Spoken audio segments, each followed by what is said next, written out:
Buenas, en este video aprenderá a automatizar con Python el aceptar cookies. Los pasos son: abrir la página deseada, donde como resultado esperado es que se abra una ventana o sección para aceptar las mismas.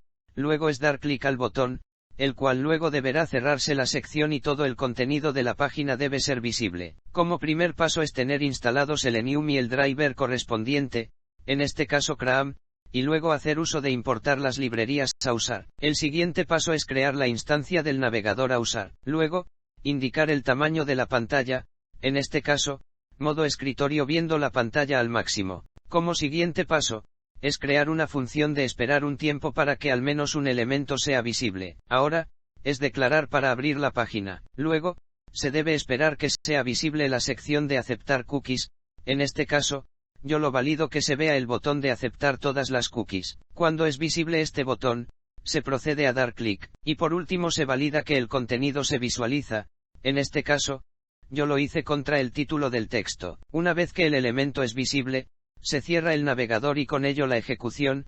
Tener presente que puede poner todos los elementos que desee, que considere son importantes ver en la página web. Ahora es su turno de poner en práctica lo aprendido.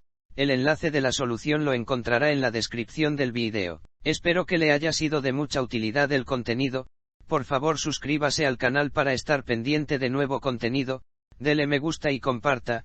Además, si desea apoyo en algo que no se encuentra en el canal, puede poner un comentario el cual será tomado en cuenta para creación de contenido y se le atenderá con la mayor prontitud posible.